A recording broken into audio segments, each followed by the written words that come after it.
Buenas, ¿qué tal, gente? ¿Cómo les va? ¿Cómo andan? Bueno, vamos con más Freud. Largamos. Bien. Ok, quinta conferencia. Vamos finalmente con la quinta conferencia. Quinta y última conferencia. A ver, ¿qué pasa en esta quinta conferencia?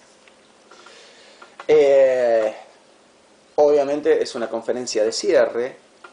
Y lo relevante de la quinta conferencia es lo siguiente. A ver, yo ya les conté que, digamos, a ver,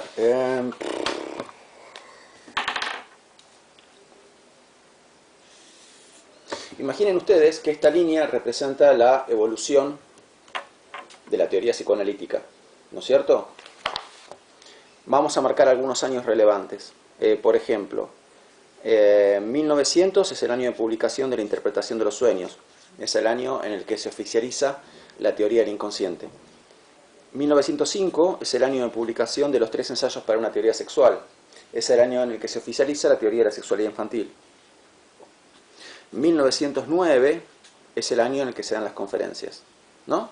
Y nosotros tenemos, entonces acá marqué algunas fechas. Y nosotros tenemos lo que sería primera conferencia, segunda conferencia, tercera, cuarta y quinta. Entonces, la primera conferencia, ¿de qué se ocupa? Se ocupa de explicarnos la teoría psicoanalítica, la teoría prepsicoanalítica, o sea, la teoría que usaba Freud previo a contar con la teoría del inconsciente. La segunda conferencia se ocupa, digamos, de los años en que está la teoría del inconsciente, pero todavía no está la teoría de la sexualidad infantil, está ahí como asomándose, pero bueno.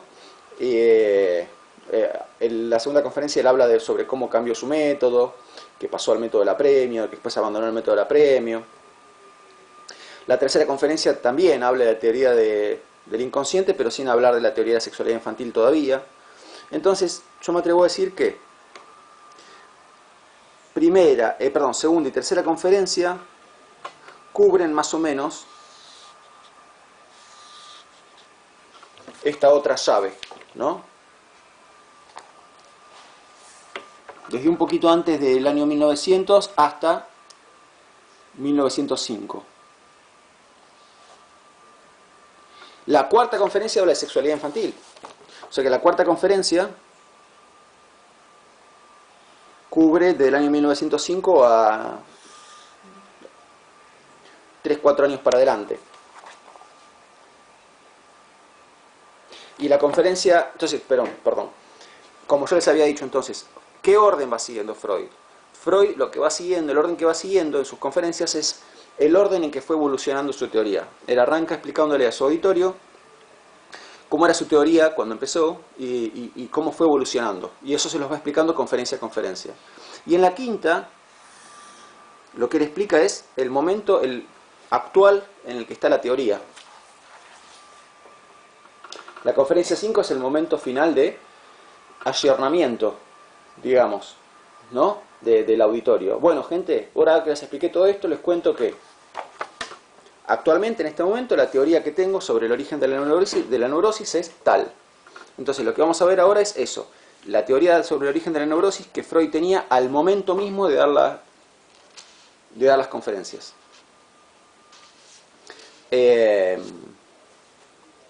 ¿No es cierto? Bien. Bueno, entonces, perdón, por si hay alguna duda. O sea, las 5 conferencias se dieron en 1909, Pasa que cada conferencia se ocupa de explicar un segmento diferente en la evolución de la teoría del psicoanálisis. ¿Verdad? Ok. Bien.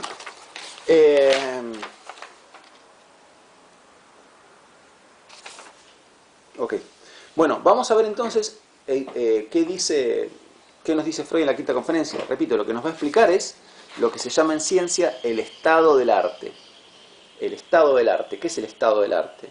El estado del arte es la teoría en su momento actual de evolución. ¿Qué es lo último que se sabe al respecto? Eso es el estado del arte.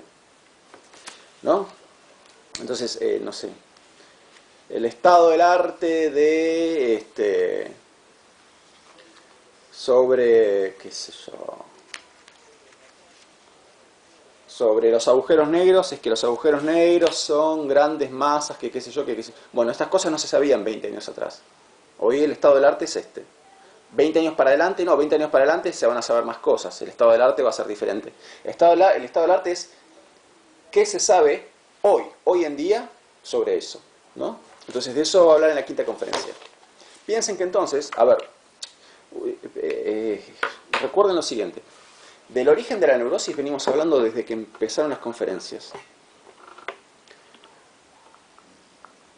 ¿Qué decía Freud en la primera conferencia? Freud en la primera conferencia nos contaba cuál era su teoría sobre el origen de la neurosis en las décadas de 1880 y pico y 1890 y pico.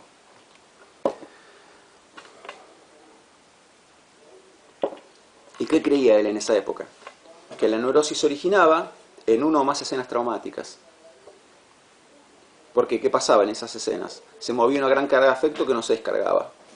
Ese afecto quedaba retenido y buscaba una forma de exteriorizarse, una forma de expresarse. Y se expresaba de manera anormal, o sea, como síntomas. Y los síntomas los síntomas producen padecimiento, por eso son una forma anormal de expresar el afecto retenido. Entonces, la terapia ¿en qué consistía? En liberar esa carga de afecto retenido. ¿Y cómo se lograba? Mediante la hipnosis. ¿Por qué? Porque la persona en estado de conciencia normal no lograba recordar esas escenas traumáticas. ¿No es cierto? Esto es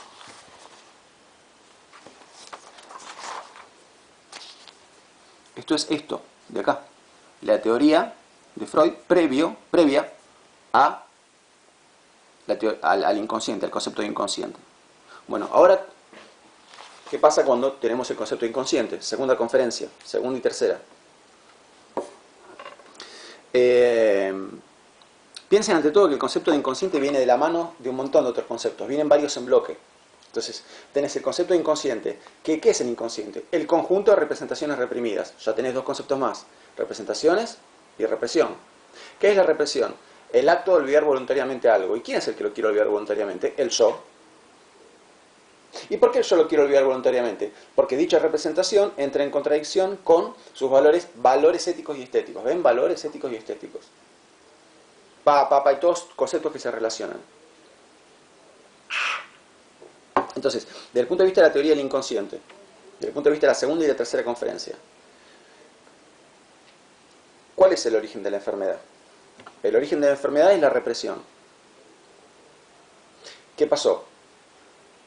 Ciertas representaciones que estaban reprimidas volvieron. ¿Cómo? Como síntomas. ¿Qué es el síntoma? Es una formación sustitutiva de una representación reprimida. En eso consiste la enfermedad, y el origen en que está en el hecho de haber reprimido dicha representación. ¿Por qué se la reprimió? Por la resistencia al yo.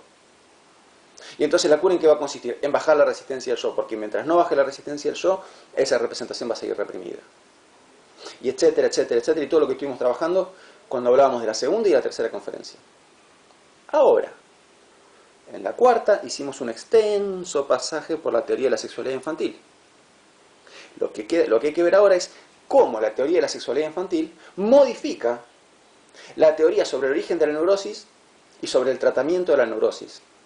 Ahora que sabemos todas estas cosas sobre sexualidad infantil, tenemos que volver a preguntarnos, y entonces, teniendo en cuenta todo esto que vimos sobre las zonas erógenas, los puntos de fijación, el complejo de Edipo, etcétera, etcétera, etcétera. Ahora, teniendo en cuenta todo esto, ¿cuál sería entonces el origen de la enfermedad? ¿Y en qué consistiría entonces la curación de la enfermedad? Hay que reverlo. Son dos cosas que hay que rever. Venimos hablando de estas dos cosas desde que empezaron las conferencias, pero ahora hay que reverlas. Bueno, vamos a reverlas. De eso se trata la quinta conferencia. Entonces, en la quinta, piense que hay un concepto clave acá. Una vez que pasamos por la teoría de la sexualidad infantil, tenemos un concepto clave, que es el concepto de satisfacción sexual. Sabemos que el ser humano es un bicho que anda por la vida buscando satisfacción sexual. Buscando satisfacción sexual. Bueno. Y entonces, ya me puse a explicarlo. Ya estoy explicando quinta conferencia. Entonces, Bueno, sigo grabando. Se me cortó la grabación, no me di cuenta, yo seguí hablando solo. En fin. Bueno, gente. Entonces, les estaba diciendo que los seres humanos andamos por la vida buscando satisfacciones sexuales. Ya deberíamos entender, ¿no es cierto?, a esta altura, que cuando hablamos de satisfacción sexual en psicoanálisis, no hablamos de la relación sexual, del acto sexual, del sexo, ¿no? Eso es una forma de satisfacción sexual, pero digamos, el concepto de satisfacción sexual en psicoanálisis es mucho más amplio, mucho más amplio. Entonces, el ser humano anda por la vida buscando satisfacción sexual. ¿De dónde procura el ser humano obtener dicha satisfacción sexual? ¿De dónde el ser humano extrae esa satisfacción sexual que busca? De la realidad, de la realidad. Así que atención a esta palabra, ¿no? Porque esta palabra apareció ahora, antes no había aparecido, y es importante. Entonces el ser humano busca obtener satisfacción sexual de la realidad, de la realidad. Ahora, ¿qué sería? A ver, digamos, ¿qué debemos entender por realidad? Realidad es todo lo que es externo a uno, todo lo que está por fuera de uno. Entonces, supónganse, no sé, mis amigos son externos a mí, mi familia es externa a mí, mi pareja sería externa a mí, el deporte que practico es externo a mí,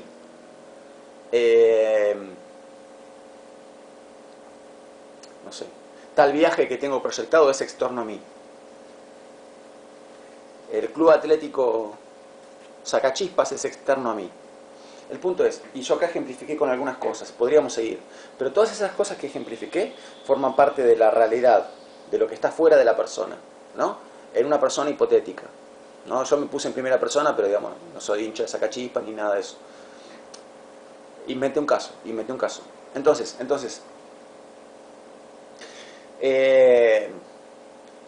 como personas, como seres humanos, estamos a la búsqueda de la satisfacción sexual. ¿Y a dónde vamos a buscar esa satisfacción sexual? A la realidad. Y la realidad es todo esto que yo les dije y más. El punto es que la realidad es múltiple, ¿no? La realidad tiene múltiples aspectos. ¿De dónde? ¿De qué partes de la realidad busca cada uno extraer satisfacción? Varía según la persona. Puede no ser hincha de Sacachispas. Puede ni siquiera gustarte el fútbol. Podés tener o no tener pareja. Pero ni por tener o no tener pareja, ni por ser o no ser hincha de un club de fútbol, vas a dejar de buscar satisfacción sexual en la realidad. La vas a buscar solo que en otras cosas. El punto es que la encuentres. Entonces, digamos, esto es variable en cada persona, ¿no? De lo amplia que es la realidad. ¿A dónde vamos? Decía, de lo amplia que es la realidad. ¿A dónde vamos a buscar satisfacción sexual? Eso varía según cada persona. ¿Qué es lo importante? Obtener esa satisfacción sexual.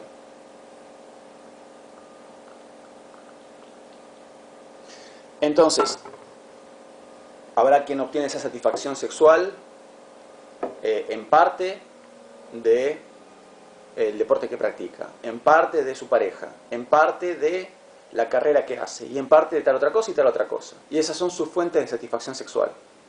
En otra persona variará. En otra persona será su fuente de satisfacción sexual, su trabajo, no sé, un curso de alemán que está haciendo, y tal otra cosa y tal otra cosa. Eso varía según la persona. El punto es que andamos por la vida buscando satisfacción sexual, ¿no? Con este sentido amplio que le damos a la palabra sexualidad, que es mucho más allá del sexo, ¿verdad? Entonces, todos y todas estamos a la búsqueda de encontrar satisfacción sexual en la realidad. El punto es encontrarla. La idea de la vida es encontrar esa satisfacción. En eso consiste la vida. En eso es cómo te va en la vida. Cómo te va en la vida es, ¿estás obteniendo de la realidad la satisfacción sexual que buscas en ella? Si la respuesta es sí, buenísimo. Date por hecho, no, porque cada nuevo día hay que seguir encontrando satisfacción. un aspecto de la realidad que un día te puede dar satisfacción sexual, al otro día te lo puede negar. ¿Por qué? Porque, suponete, qué sé yo, tu club salió campeón, vas a tener una fuente de satisfacción sexual ahí. Si tu club perdió, no vas a tener satisfacción sexual ahí. Si te fuiste a vivir a otro país y no puedes seguir viendo a ver a tu club en la cancha, estás privado de satisfacción sexual. O tenés menos satisfacción porque es menos satisfactorio ver sus partidos en la tele que en la cancha. Vos podés obtener satisfacción sexual de una pareja, pero el día de mañana podés no tener esa pareja. Podés obtener satisfacción sexual de tus seres queridos, incluidos, ¿por qué no? Más vale la pareja, pero también la muerte se te puede llevar seres queridos. Entonces el punto es nuestras fuentes de satisfacción sexual no están compradas, sino que un día las podemos tener, a esa fuente de satisfacción sexual, y el otro día podemos no tenerlas, por la razón que fuere. Por la razón que fuere. ¿Qué pasa cuando no tenemos más una de esas fuentes de satisfacción sexual? Bueno, estamos en problemas. Hay una cuota de satisfacción sexual que no está cubierta. Entonces hay que salir a buscarla de otro lado. Y de eso se trata la vida, de seguir obteniendo fuentes de satisfacción sexual para tener la suficiente satisfacción sexual. Ahora, esto en la salud mental.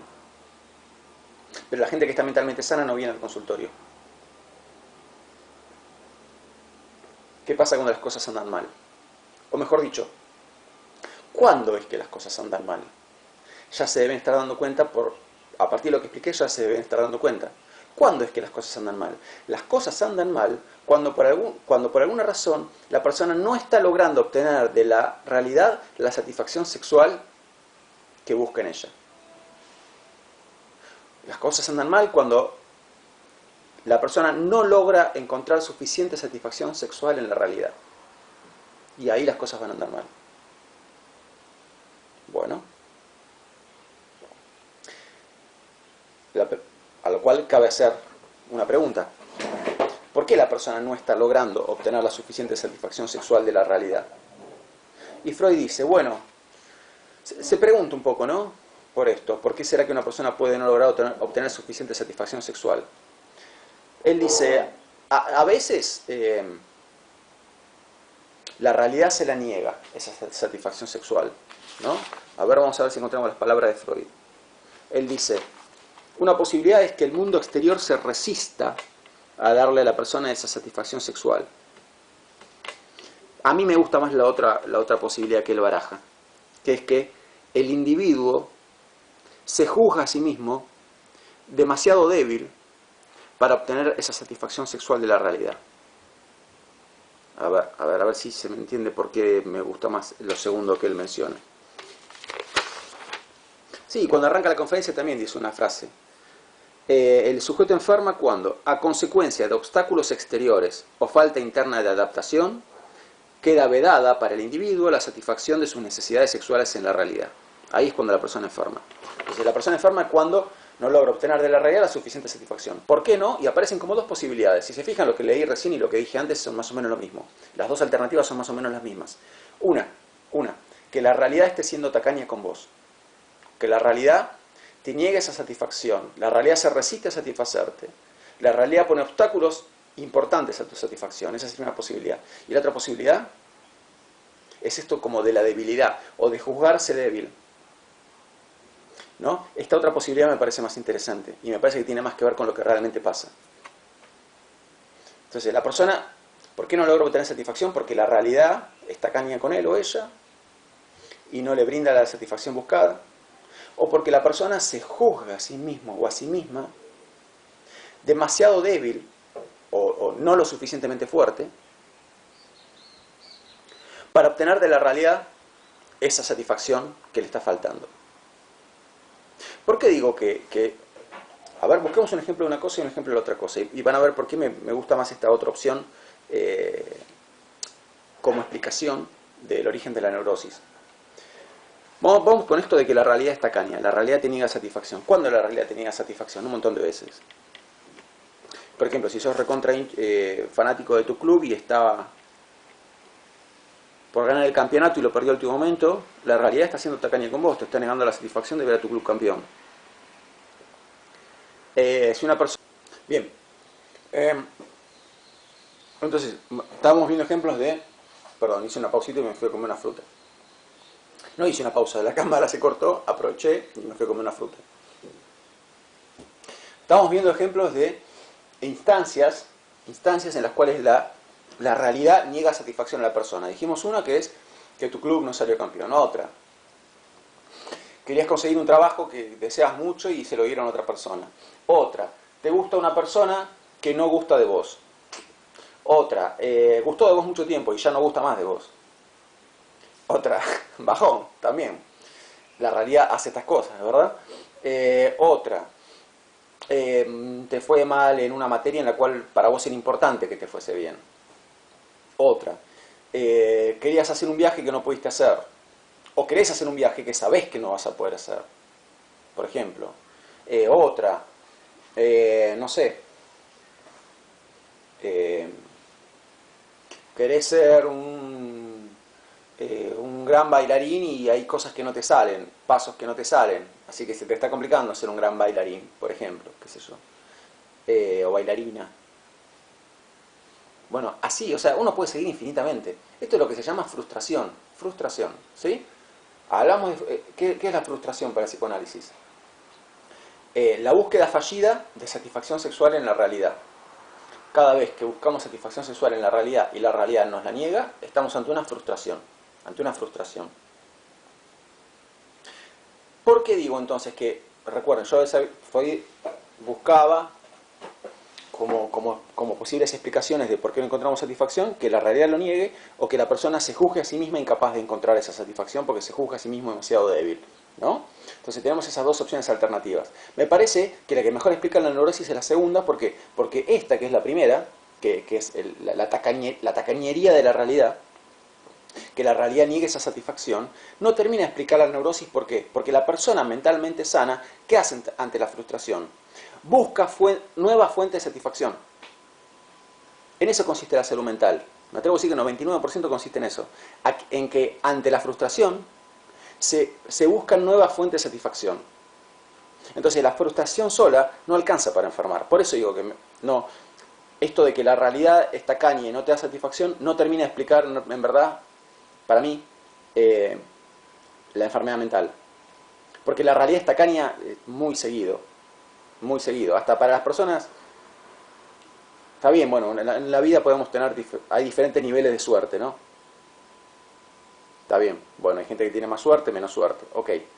Pero digamos, en general, vos agarrás cualquier persona al azar y ha pasado por incontables experiencias de frustración. ¿No? Entonces, si hubiera enfermos mentales por cada experiencia de frustración, la humanidad entera estaría mentalmente enferma. Y no es el caso. Entonces, digamos, la frustración no termina de por sí de generar, por sí misma no logra generar una enfermedad mental, porque la persona mentalmente sana justamente lo que hace ante la frustración es buscar una nueva fuente de satisfacción. Yo me atrevo a decir que la frustración es una de las principales cosas que te permite ver, te permite dividir a la gente mentalmente sana de la gente que no lo está. ¿Por qué? Porque, ¿qué hace el neurótico? Ahora sí, ¿qué hace el neurótico ante la frustración? Ante la frustración se juzga a sí mismo sin suficientes fuerzas, sin suficiente capacidad para procurarse esa satisfacción que la realidad le está negando. Justamente lo que la persona mentalmente sana hace, el neurótico no lo logra hacer. Y acá estamos hablando de la neurosis. ¿Qué pasa en la psicosis o en la perversión cuando la realidad niega la satisfacción? Es otra cosa. Otra cosa. Estamos hablando de la neurosis, ¿no? Entonces, neurosis es histeria, fobia, obsesión. ¿Qué pasa con el neurótico? Bueno, al neurótico, como a cualquier persona, la realidad muchas veces le niega satisfacción. Muchas veces se la banca. Y a veces no se la banca. Cuando no se la banca, enferma. Bueno, ¿por qué no se la banca? ¿Por qué no se banca esa frustración? Porque se juzga a sí mismo sin la capacidad suficiente para salir a buscar esa cuota de satisfacción que la realidad le está negando. ¿Y qué hace entonces? Lo que hace entonces, a ver, yo me voy a tomar un mate y vean. Es muy importante lo que voy a decir ahora.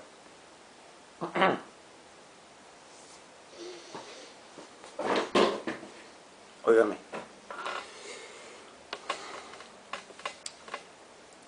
A la cuota de satisfacción hay que cubrirla igual.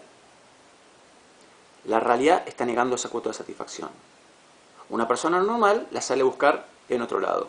Se quedó sin pareja, sale a buscar otra pareja. O se quedó sin pareja y ¿qué hace? Usa esa energía para, no sé, jugar al vóley y entrenar el doble de lo que entrenaba. Bueno, estas son actitudes de la persona mentalmente sana. El neurótico, cuando se encuentra con que la realidad le está negando la satisfacción buscada, se juzga a sí mismo sin la suficiente fuerza para buscar nuevas fuentes de satisfacción, pero a la cuota de satisfacción hay que cubrirla igual.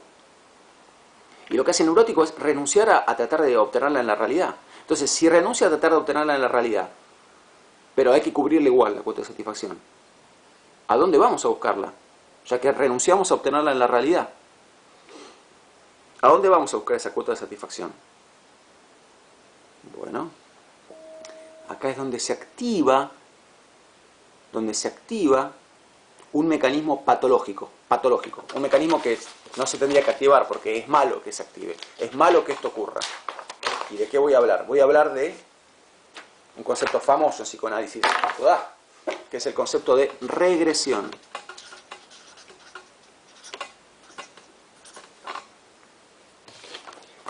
Regresión. Entonces, lo que caracteriza al neurótico, lo que caracteriza el desencadenamiento de la neurosis, es la búsqueda de satisfacción por la vía de la regresión. Por la vía de la regresión. ¿Y qué quiere decir esto de la vía de la regresión? Quiere decir que, si volvemos acá, volvamos a este esquema, ¿no? El desarrollo desde el punto de vista del psicoanálisis. Bien, acá planteamos un sujeto adulto, ¿no? Estamos pensando en un sujeto adulto. ¿Qué pasa cuando un neurótico adulto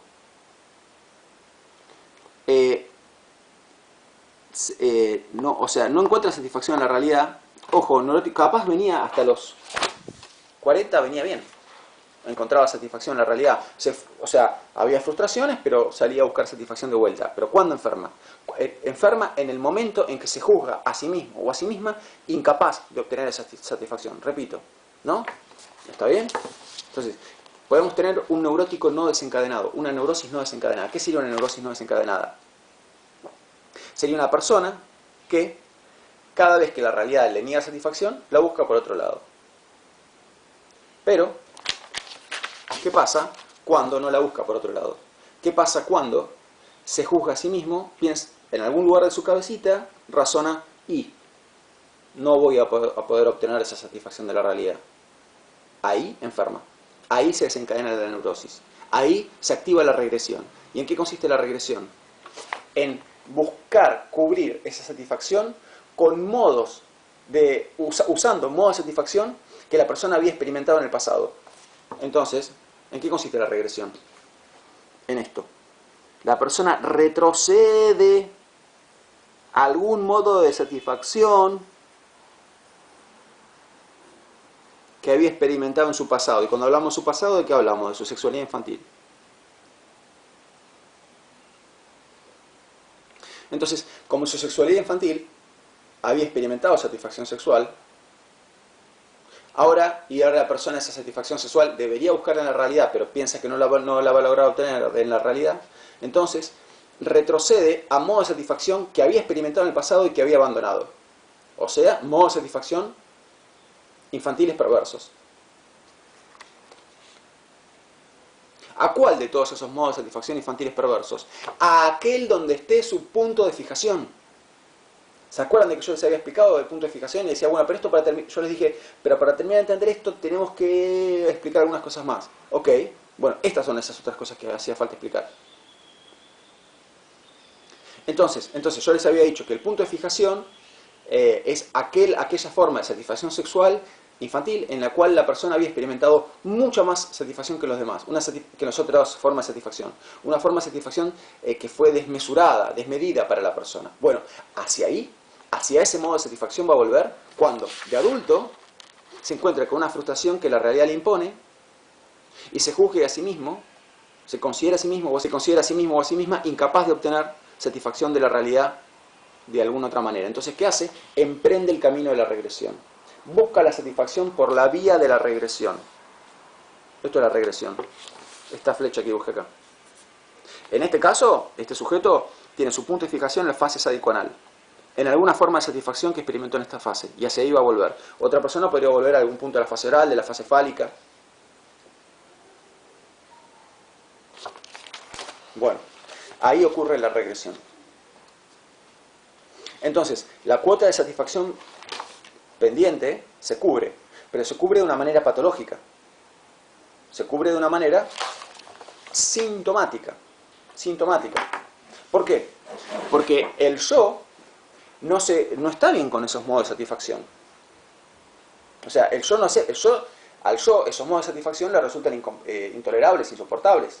Porque tienes un super yo que le dice, no hagas esas cosas cochinas.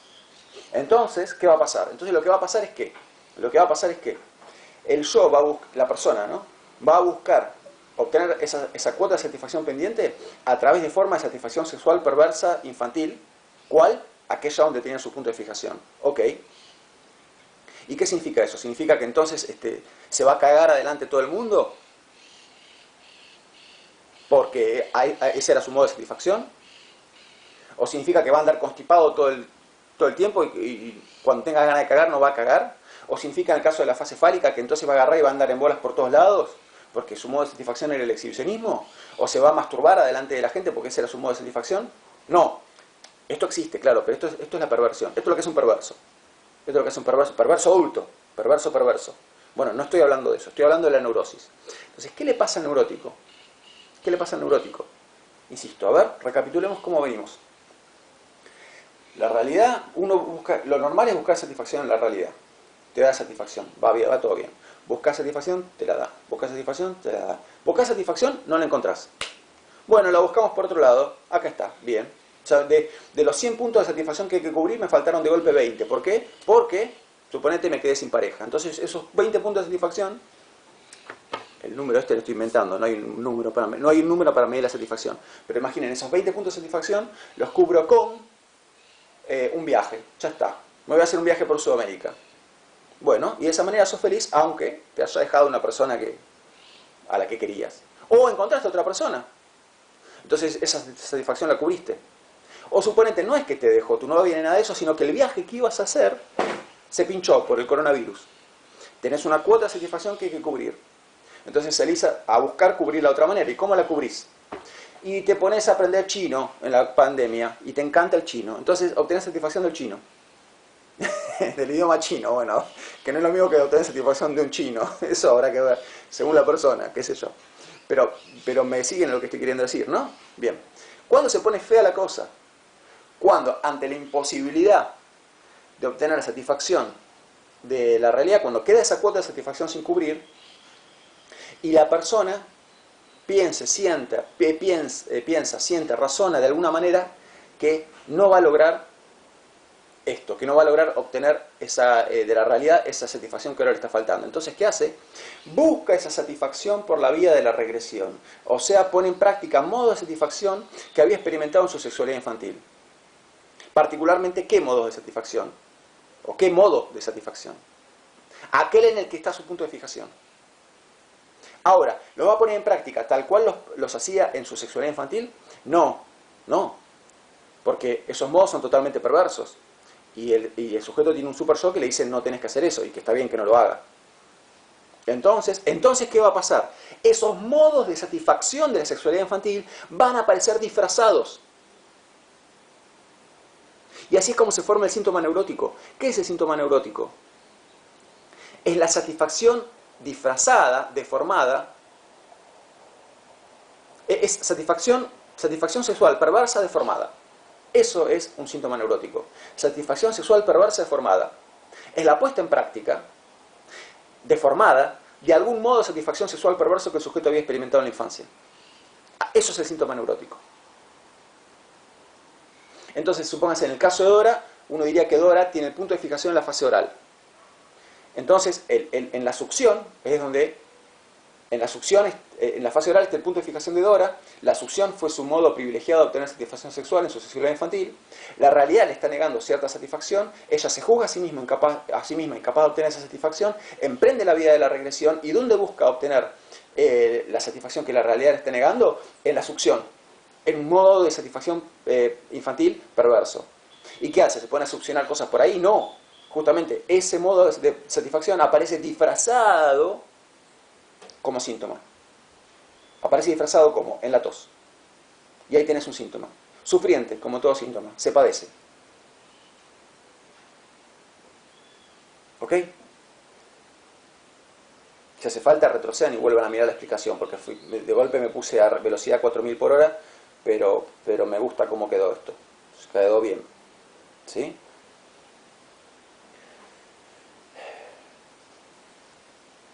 Obviamente la cura va a estar, ahora que tenemos una teoría más ayornada sobre el origen de la neurosis. O sea, fíjense lo siguiente, ¿no? Hay tantas cosas interesantes para reflexionar acá. Lo que te enferma no es tener un punto de fijación. Punto de fijación tenemos todos y todas. Lo que enferma es esa decisión, que es prácticamente una decisión existencial, la decisión de decir, la actitud de decir, yo no voy a lograr obtener de la realidad esta satisfacción que me está faltando. ¡Pum! Cagaste. ¿Qué hace tu cabecita? Busca esa satisfacción por la vía de la regresión. Retrocede a algún modo de satisfacción infantil. Y lo expresa como, disfrazadamente. O sea, en un síntoma. Y el síntoma te caga la vida. No te caga la vida porque se puede curar. Pero te joroba por bastante tiempo la vida. ¿Cuánto tiempo? Y hasta que te ocupes de él.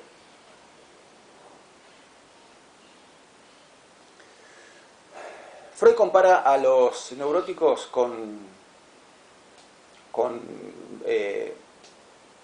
a la neurosis con el convento. Entonces él dice, lo que le pasa al neurótico es como lo que le pasa a una monja que se va a un convento. No sé, o sea, obviamente imagino que una persona puede irse a un convento porque tiene vocación de ser monja y listo, pero digamos, lo que dice Freud es algo así como, cuando una mujer se resignó a ser feliz en la vida, entonces se mete en un convento, porque ya renunció, ya tachó el plan A, que el plan A sería ser feliz ahí en el mundo externo. Como eso lo tachó, se juzga a sí misma incapaz de obtener esa felicidad, se mete en un convento. Y con un monje pasaría lo mismo. También hay monjes varones, ¿no? Que están en monasterios, no en conventos. Qué sé yo. Como metáforas permite que se entienda la idea, ¿no? Entonces, ¿en qué va a consistir la curación? Bueno, acá cambió más que nada la teoría sobre el origen de la neurosis. En lo que es la curación tanto no cambia. O sea, vamos a seguir usando el método de la asociación libre. Es el método que usa hasta el día de hoy, el psicoanálisis, el método de la asociación libre. El método que utiliza el psicoanálisis para el tratamiento de neuróticos. No de psicóticos ni de perversos, eso es otra cosa. Pero para tratar neuróticos vamos a usar el método de la asociación libre. ¿Y qué vamos a hacer? Vamos a interpretar el síntoma. Y cuando interpretemos el síntoma, si interpretamos bien, va a aparecer la resistencia del yo. ¿Resistencia a qué? Resistencia a hablar de ciertas representaciones que están reprimidas, ¿no? Y están reprimidas ¿por qué? Porque son incompatibles con el yo. ¿Y por qué son incompatibles con el yo? Porque constituyen la expresión de un deseo con el cual la persona no está logrando entenderse. ¿Y por qué no está logrando entenderse con ese deseo? Porque se juzgó a sí mismo incapaz, o a sí misma incapaz de satisfacer ese deseo. Bueno, ahí estamos. Ahí llegamos a donde había que llegar. A ver qué hacemos con este deseo. ¿No? Porque la única manera de satisfacer deseos es en la realidad. No hay otra. No hay otra verdad más que la realidad, como dice el dicho. Pero el punto es, si la realidad no te satisfizo hoy, busca arrancarle algo, busca arrancarle satisfacción a la realidad. tenés que encontrar una manera de arrancarle satisfacción a la realidad, arrancarle felicidad a la realidad. Pasa que eso no es fácil. Bueno, muchas veces la persona no lo puede lograr por sí sola. ¿Necesita qué cosa? La terapia. Entonces lo que se logra con la terapia de la neurosis es encontrar una manera, o sea, la salida de la terapia, explicada desde este punto de vista, consistiría en haber encontrado una forma o más de una forma de obtener de la realidad la satisfacción sexual que necesitamos. ¿No? O sea, reemplazar esa satisfacción sexual que la persona está obteniendo por la vía de la regresión, por la vía del síntoma, reemplazarla por satisfacción sexual obtenida de la realidad. Porque justamente ahora que tenemos la teoría sexual infantil y tenemos todo esto, entendemos que el síntoma, además de ser una formación sustitutiva, es una satisfacción sustitutiva. La persona en el síntoma encuentra satisfacción sexual. ¿Por qué? Porque justamente, por lo que dijimos, por la vía de la regresión y qué sé yo y qué sé cuánto, lo que logra la persona con su síntoma es obtener una cuota de satisfacción. ¿Y por qué busca una cuota de satisfacción al síntoma? Porque ya se juzgó a sí mismo o a sí misma incapaz de obtener esa cuota de satisfacción de la realidad, entonces lo busca en el síntoma. Hay satisfacción sexual en el síntoma. Y precisamente porque hay satisfacción sexual en el síntoma es que cuesta tanto que la persona renuncie a su síntoma. Hay una fuente de resistencia tremenda. La persona puede estar re mal por el síntoma, decir que no se lo banca más, venir llorando al consultorio. Pero cuando llegue el momento de abandonar el síntoma, es increíble lo que cuesta que la persona abandone el síntoma. La persona está agarrada como una garrapata de su síntoma. ¿Por qué? Porque obtiene goce de ese síntoma, satisfacción sexual. Bueno, pero hay que cambiarlo, porque esa satisfacción sexual te tiene así como estás ahora, necesitando terapia. Así que hay que buscar otra forma de satisfacción sexual. Hay que cambiarla, permutarla. ¿Y dónde hay que buscar la satisfacción sexual? Ahí afuera, en la realidad. Bueno, estoy acá para ayudarte con eso. De eso se trata la terapia. Pero te puedo ayudar si vos tenés confianza depositada en mí. O sea que hace falta ¿qué cosa? Transferencia. ¿No? En la quinta conferencia Freud habla bastante de la transferencia, pero como que eso yo ya lo adelanté en clases anteriores. ¿No es cierto? Bueno, para ir cerrando quinta conferencia. Freud nos dice que la regresión tiene dos aspectos, dos caras, que la regresión es tanto temporal como formal. Esto, no nos mortifiquemos mucho con esto. Es un tecnicismo que no oculta, es un tecnicismo más superficial que lo que parece. ¿Por qué? ¿Qué quiere decir que la regresión es temporal? Quiere decir que la persona retrocede en el tiempo, no porque se toma la máquina en el tiempo, más vale, ¿no? No es que se toma un DeLorean y viaja 88 millas por hora y viaja en el tiempo. No, sino que la persona retrocede a forma de satisfacción que había experimentado en el pasado. Por eso decimos que la regresión es temporal. ¿No? La regresión es temporal porque se retrocede a forma de satisfacción experimentadas en el pasado. Y la regresión es formal, ¿por qué? Formal viene de formas. Porque cambia su forma de satisfacción, o sea, porque retrocede a una forma de satisfacción que ya había conocido y que había abandonado. Esto. Por eso la regresión es temporal, tanto temporal como formal, porque implica un retroceso a formas pasadas de satisfacción, y es formal porque lo que implica es medio que al definir la temporal estás definiendo la temporal y la formal. Se retrocede en el tiempo a formas pasadas de satisfacción, por eso es formal. Se busca una forma de satisfacción pasada, una forma de satisfacción que había quedado atrás. ¿No es cierto? Bueno, bien. Ok.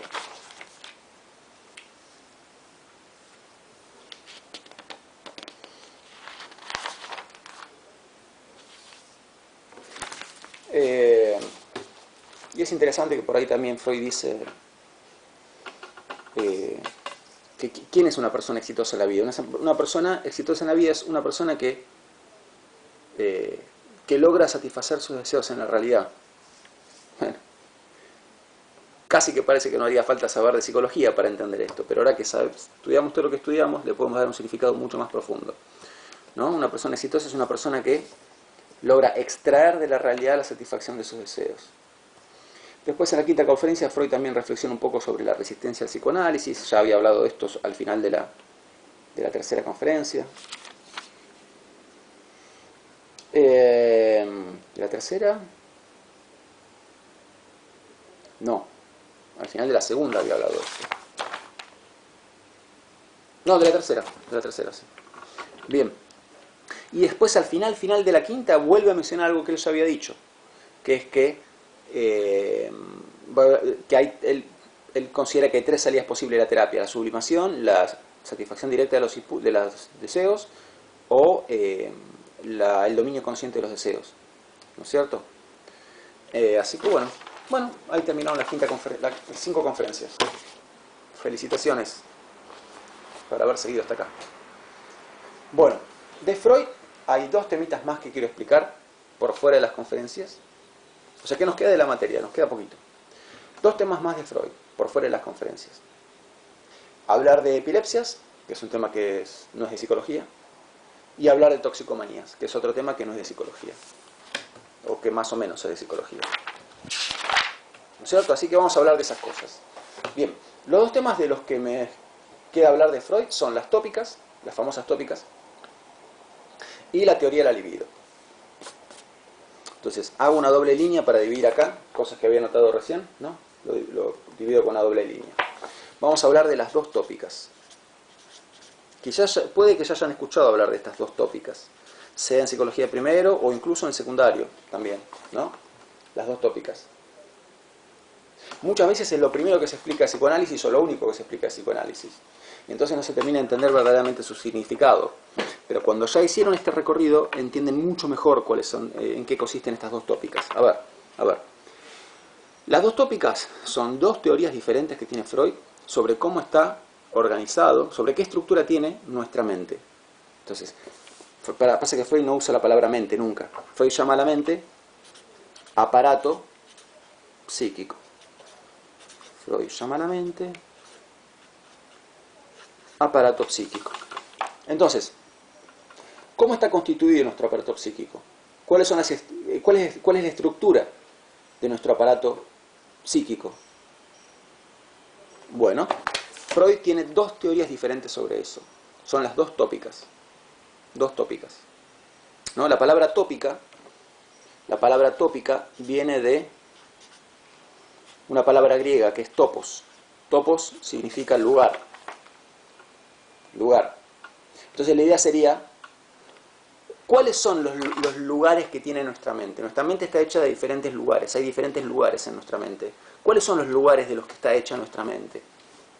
Bueno, hay 2 teorías diferentes sobre eso. Vamos con la primera tópica.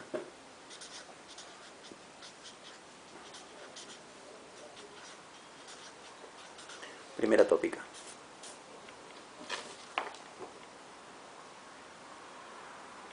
La primera tópica es la primera teoría que Freud formuló sobre cuál es la estructura del aparato psíquico. Dicho de otra manera, sobre cuáles son los lugares de los que está compuesta nuestra mente. Y estos lugares son 3. Según la primera tópica, son 3. Se los voy a dibujar así. Miren.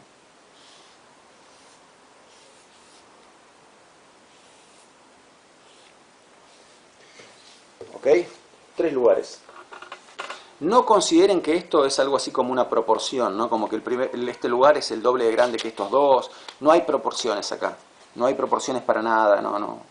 O que esto es igual de grande que esto, olvídense, no hay proporciones acá. Bien, ¿cuáles son estos 3 lugares? Estos 3 lugares son: 1, la conciencia.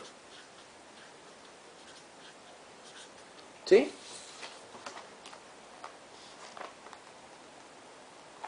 La conciencia es el registro de lo que nos está pasando, ¿no? Entonces, ¿de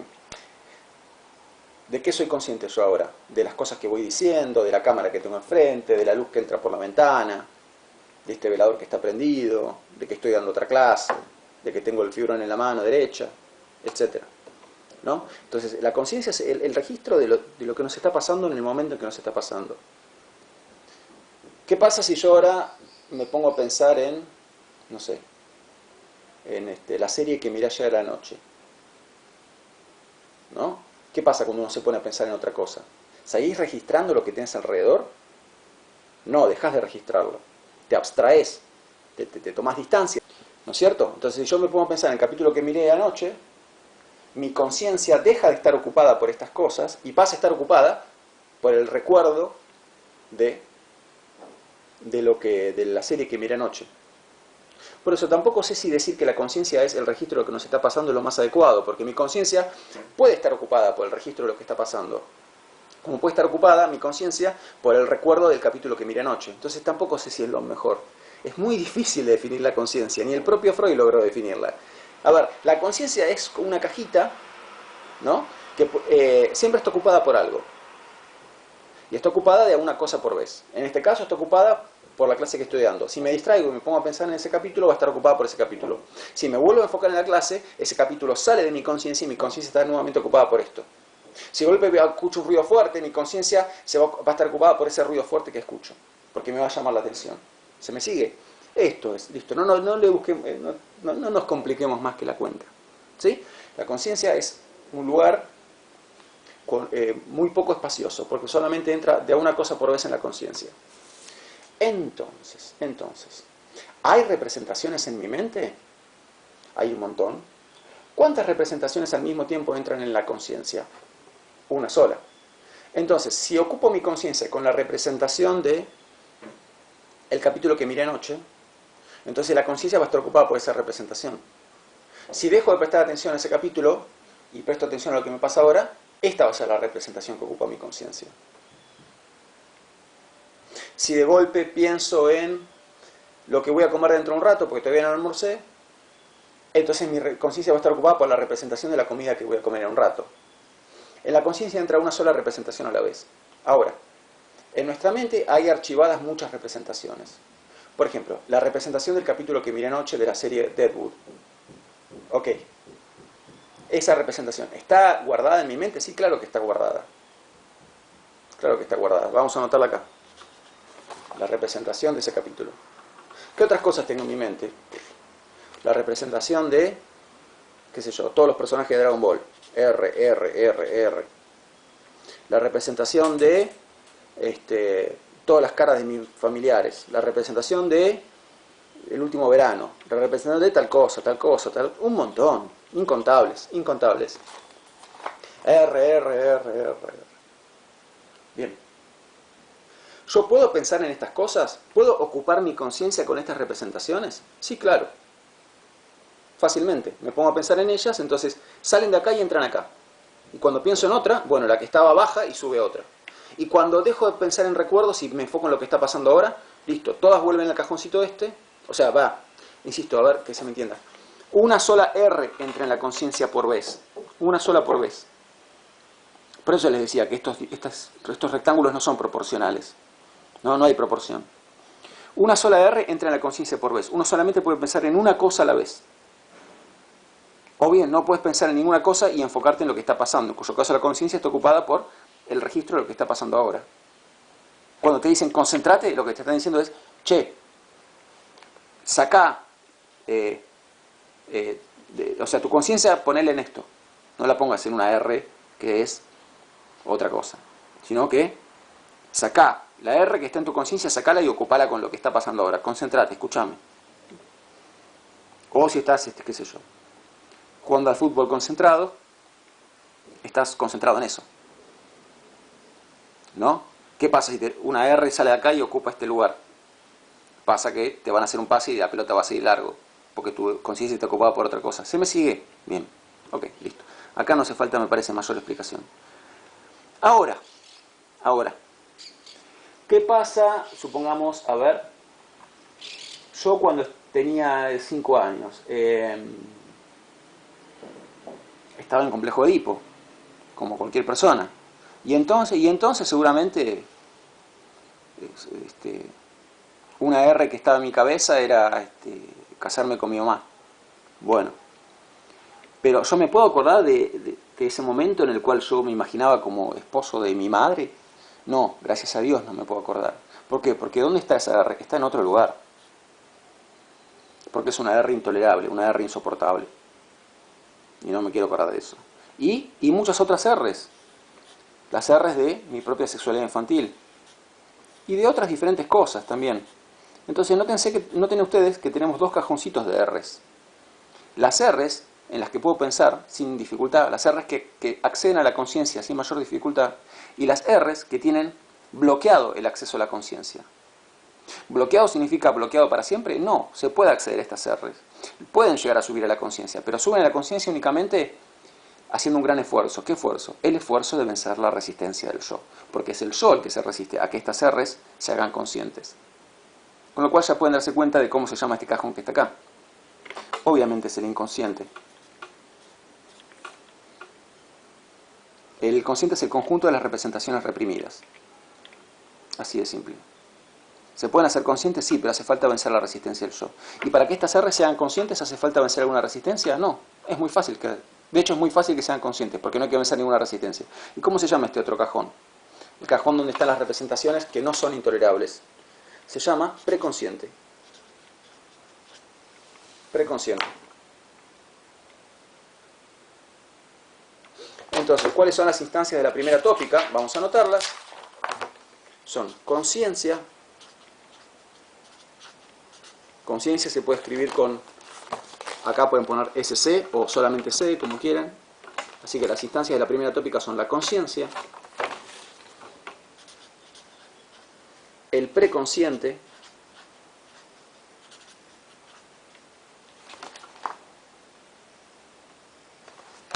y el inconsciente.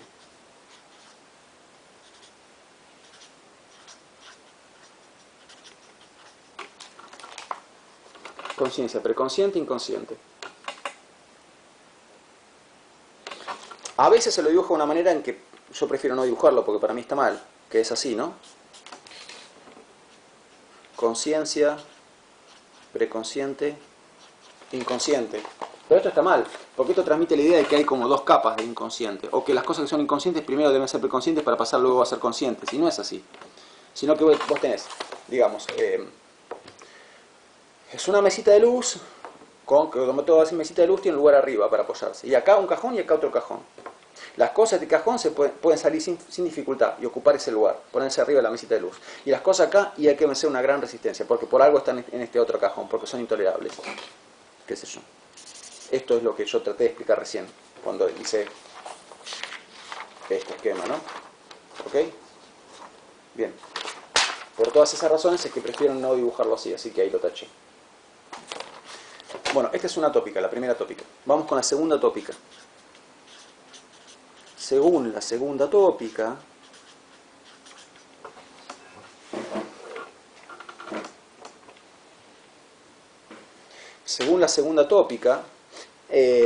también son tres las instancias que componen el aparato psíquico.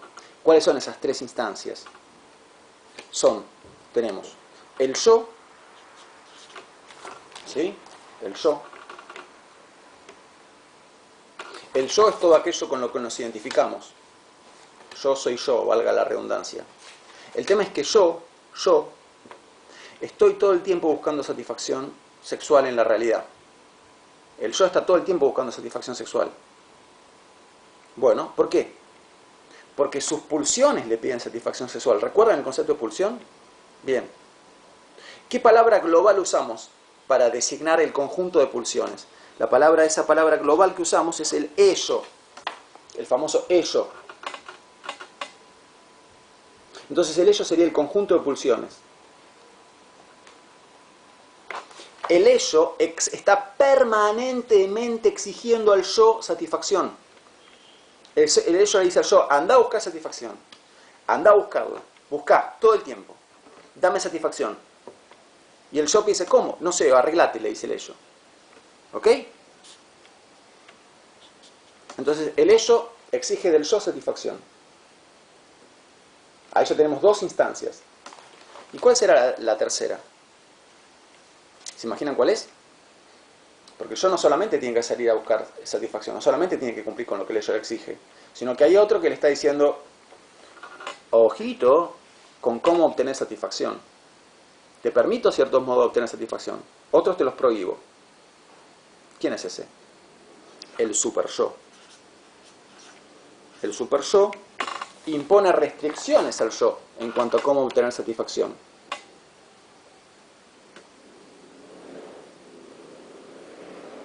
Yo le dice al yo, tales modos te los permito, tales otros te los prohíbo. ¿Y de dónde hay que ir a buscar satisfacción? De la realidad. De la que hablábamos antes. Entonces tenemos tres instancias del aparato psíquico y la realidad. Que la realidad casi como que parece una cuarta instancia, ¿verdad? Entonces el ello exige al yo encontrar satisfacción sexual. El super yo le impone restricciones morales a los modos de satisfacción sexual válidos. Y la realidad también impone restricciones. Lo venimos viendo desde el principio de esta clase. La realidad es lo que hay. Te ofrece lo que te ofrece y arreglate. Entonces el super yo, ven que tiene que estar respondiendo a tres amos, dice Freud. El super yo es como un esclavo que responde a tres amos. A cada uno de esos amos le importa un bledo lo que los otros amos están pidiendo. Y le importa un bledo si el pobre yo, cómo se las arregla el pobre yo. Cada uno de esos amos dice, a mí dame lo que te exijo. Y te exijo esto. El super yo exige satisfacción. Perdón, el ello exige satisfacción. El super yo exige cumplir con ciertos mandatos. Y la realidad impone límites.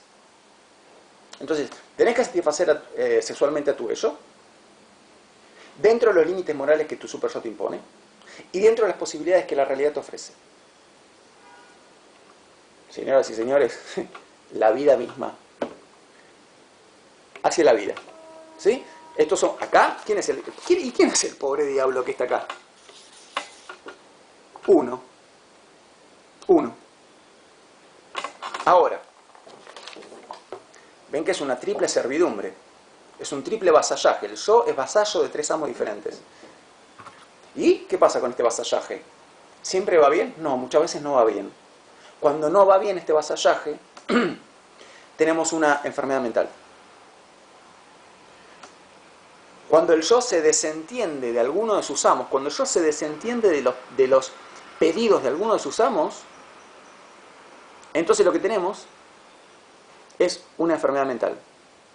Entonces cuando Freud plantea la segunda tópica, él, no me voy a meter mucho en esto, lo menciono porque para que vean que es interesante, él se da cuenta que la segunda tópica le permite reinterpretar la clasificación de las enfermedades mentales. Porque, ¿qué pasa cuando el yo se desentiende del ello? Cuando el yo quiere desentenderse del ello. O sea, el yo puede tratar de desentenderse de un amo, pero siempre paga un precio. ¿Sí? Que yo se haga el dolobu con un amo, lo puede hacer, pero paga un precio. Entonces el yo puede tratar de desentenderse del ello, pero paga un precio. ¿Cuál? La neurosis. ¿Qué pasa cuando el yo se desentiende del super yo? ¿Qué pasa? Desarrolla la perversión. Entonces hace cosas que el super yo no admite. ¿Y qué le pasa al perverso? Siente angustia moral. Por un lado se siente como obligado a incurrir en actos perversos, pero y después se siente mal por eso y busca modos de autocastigo por eso. Y puede desentenderse de la realidad, también puede tratar de desentenderse de la realidad. En ese caso tenemos la psicosis, lo que llamamos vulgarmente la locura. Ven que no está bueno desentenderse de ninguno de los tres amos. La salud mental consiste en tratar de responder satisfactoriamente a esos tres amos. Bueno, tremendo. Por último, o sea, la segunda tópica es planteada posteriormente por Freud. ¿Significa esto que la segunda tópica es la superación de la primera? No, son complementarias. Las dos son válidas, las dos están bien. ¿Hay que tratar de integrarlas, de ver cómo se conectan? No, y menos pensar, bueno, la conciencia es como el yo, el inconsciente es como el ello. No es así. No lo piensen así porque no es así. Y tampoco traten de ver cómo se engancha, si esto hay alguna manera de encajarlo, ¿no? No. Hubo una vez en que Freud trató de hacer eso y dibujó como un dibujo una bolsa y trató de conectar las dos tópicas, o sea, las 6 instancias. Pero los resultados en general son como muy raros. Es preferible saber que está una tópica, está la otra tópica y ya. Porque fíjense que uno puede decir que, qué sé yo, el ello tiene aspectos conscientes e inconscientes. ¿Por qué? Porque hay deseos de los cuales uno es consciente y hay deseos de los cuales uno es inconsciente. El super yo tiene aspectos conscientes e inconscientes. Perdón, el yo tiene aspectos conscientes e inconscientes. Yo soy consciente de esta clase que estoy dando. Yo no soy consciente de las veces en que uso el mecanismo de la represión, porque el mecanismo de la represión nace de la resistencia al yo, pero la decisión de reprimir no es consciente del yo. Nadie dice, uy, qué macana esto, qué mal que me tiene, basta, lo reprimo. Uy, ya me olvidé, qué bueno, qué bien que me salió. Nadie hace eso conscientemente. Entonces ven que no hay que... hay que conocer una, conocer la otra, saber que se complementan y valerse de las dos, sin tratar de engancharlas. Repito, Freud trató de engancharlas en una conferencia, creo que era conferencia 34, una vez, conferencia muy posterior a esta, 33, 34, 35, no me acuerdo en cuál. Pero lo que buscó es un esquema que es medio raro y que, bueno, no sé, no lo vamos a estudiar en esta materia. ¿Ok? Bien, para la vez que viene, teoría de la libido, ¿sí? Y bueno, eso es todo. Nos vemos la próxima. Chao.